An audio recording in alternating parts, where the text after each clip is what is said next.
We can let's go down the rabbit hole a little bit. Okay, so I'll give you this question. Let's consider a totally separate idea.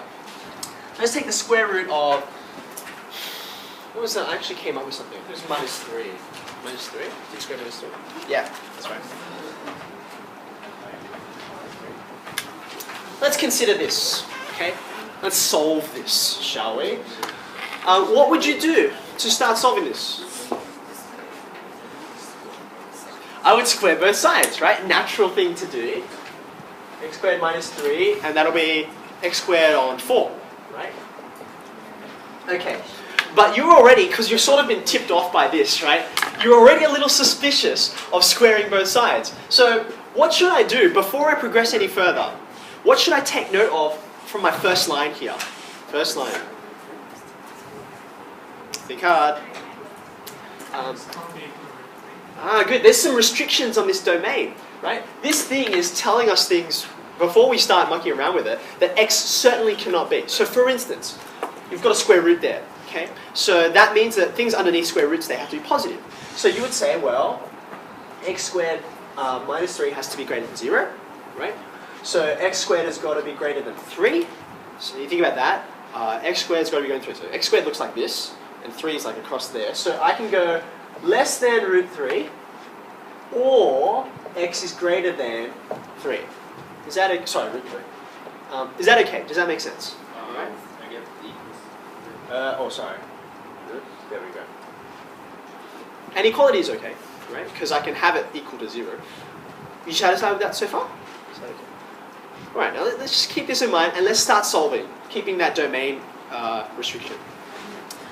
What do I do? Suggestion? Multiply through, get rid of the fractions, so I get 4x squared minus 12 is x squared. Now what?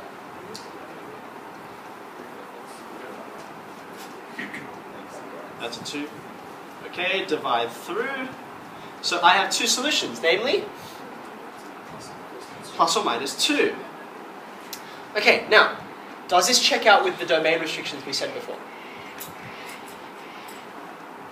Looks okay, right? Because this is like minus 1.7, and this is minus 2 is less than minus 1.7, and that's positive 1.7 roughly, so plus 2 is okay. But then there's a problem, okay? You have to think about this, right? We've been solving algebraically, but I always tell you with things like this, and especially with inequalities involved, you should always try to graph, okay? So if you graph this, you graph this guy, and you graph this guy, and you look for their point of intersection, because that's what solving simultaneously does. You realize something's gone wrong, because it looks like this. X on 2 looks like just a regular old straight line, okay? This guy here has some domain restrictions, and you can go check it out, and you'll see that what it does is this. It goes off like that, and then it goes off like that. It is it's an even function, okay, because it's x squared. What's going wrong? How many solutions are there to this? There is one. Namely, x equals 2. So why would we think that negative 2 is a solution? Why would we think it? We added a solution. Same problem as before, right? Does that make sense? I squared, that added another solution, okay? And that's a bad idea. Now, hold on a second. We were careful. We checked domain. We've got restrictions. Why didn't the restrictions pick it up? Say that again. Square root back. Square root what back? Square Square, root. so as in... Square, and then you square root it. And you see like, well, it can't be that. What would be... Okay, so you mean testing it. You mean testing it? Like it be plus or minus square root 20. I mean, square root plus or minus 20. Like, Okay, yeah, I see. Alright. Okay, there we go. Right, now, here's the idea. This is correct. To say it another way, we missed a restriction. We missed a restriction. We were so caught up with the square root sign, right, that we forgot that this guy also has a restriction on him. Did you catch it? Did you catch it? Underneath the square root, it's got to be positive. That's fine, we get that, okay? But that also implies that the whole square root, right, whatever result you get after you plug a number in there, the whole thing on this left-hand side should be positive, right? This number could never be negative.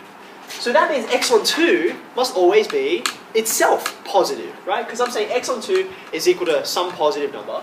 So x on 2 must be greater than or equal to 0, right? So therefore x has to be greater than or equal to 0, okay?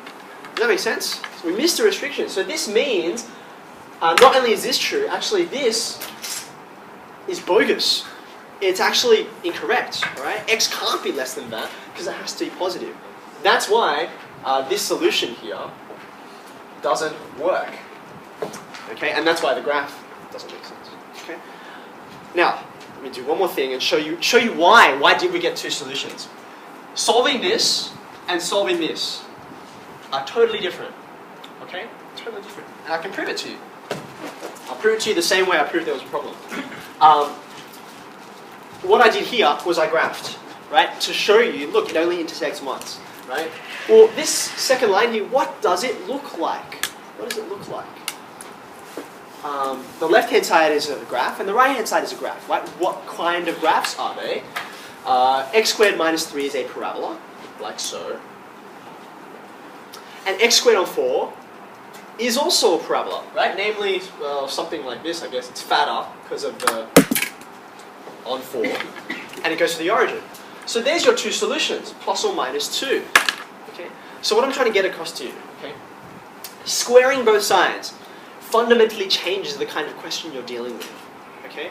And that's why it adds extra solutions. Okay. So don't do it. Use auxiliary angle or use t-results, but don't use this identity method.